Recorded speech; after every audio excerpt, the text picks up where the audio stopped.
Jepang dan Filipina mengadakan pertemuan tingkat Menteri Luar Negeri dan Pertahanan kedua atau 2+2 di Manila pada 8 Juli kemarin. Di hadapan Presiden Filipina, Ferdinand Romualdez Marcos Jr., kedua negara menandatangani perjanjian akses timbal balik yang membangun hubungan kuasi aliansi. RA akan melonggarkan pembatasan pengerahan pasukan bela diri Jepang dan pasukan Filipina untuk latihan bersama dan kunjungan bersama di negara lain. RA juga dikenal sebagai kesepakatan akses pasukan timbal balik, kerjasama militer dan pertahanan antar negara berdaulat, khususnya penempatan pasukan ke wilayah masing-masing, yang seringkali menghadapi prosedur yang rumit dan permasalahan lainnya.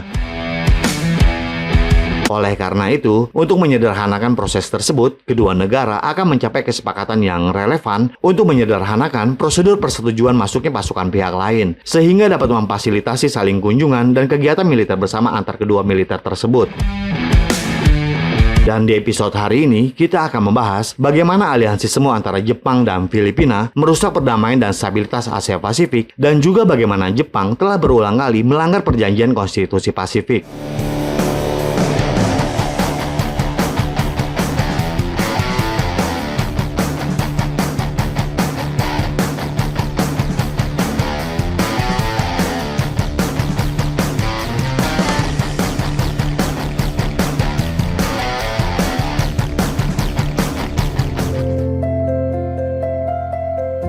Filipina menjadi negara ketiga yang menandatangani RA bersama Jepang setelah Australia dan Inggris. Chai Liang, seorang peneliti di Shanghai Institute for International Studies, menyatakan bahwa baik Jepang maupun Filipina memiliki pertimbangan strategis masing-masing untuk menandatangani RA.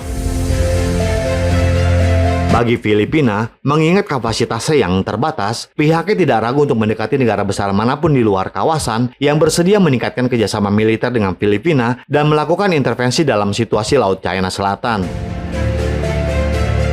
Selama 2 tahun terakhir, Filipina telah secara aktif mempromosikan keterlibatan Australia, Perancis, India, dan negara-negara lain di Laut China Selatan, serta memperkuat kerjasama militer dengan mereka, termasuk dalam bidang intelijen, persenjataan, dan latihan militer bersama.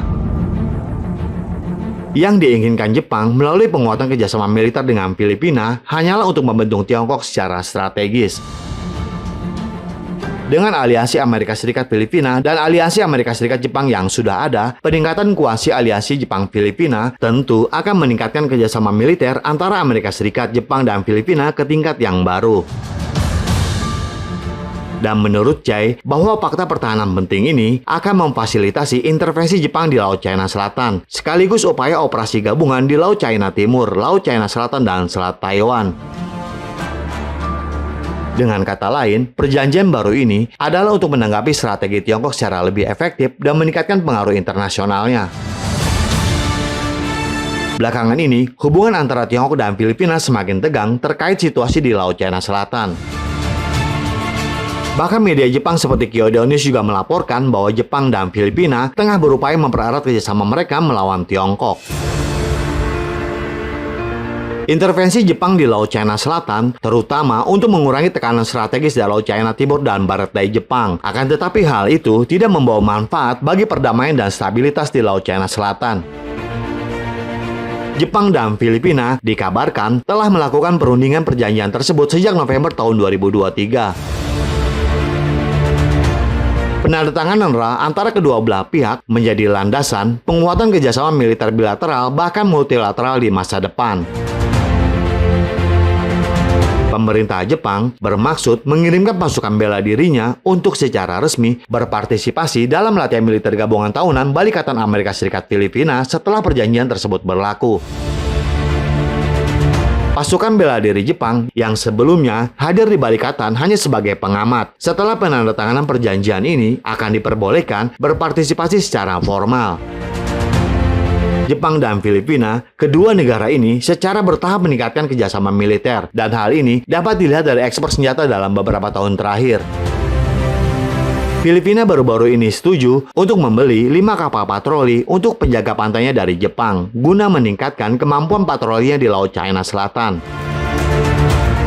Dilaporkan juga bahwa Filipina menerima sistem radar peringatan dini dari Jepang pada tahun 2023. Dan ini merupakan transfer peralatan besar-besaran pertama sejak pemerintahan Jepang mencabut larangan ekspor senjata dan perangkat keras militer pada tahun 2014. Jepang bahkan juga telah melonggarkan pembatasan ekspor peralatan pertahanan dari waktu ke waktu. Negara ini berulang kali melanggar batasan ketentuan konstitusi Pasifik dan kebijakan yang secara eksklusif berorientasi pada pertahanan. Jepang juga terus melakukan trik di bidang keamanan militer yang telah menimbulkan kewaspadaan tinggi dan kekhawatiran yang kuat di kalangan komunitas internasional. Kawasan Asia Pasifik tidak memerlukan blok militer atau lingkaran kecil yang memicu konfrontasi antar kubu dan memicu perang dingin baru. Jepang harus secara mendalam merenungkan sejarah agresinya, mementingkan masalah keamanan negara-negara tetangganya di Asia, serta berpegang teguh pada jalur pembangunan yang damai dan mengambil tindakan nyata untuk mendapatkan kepercayaan dari negara-negara tetangganya di Asia dan komunitas internasional.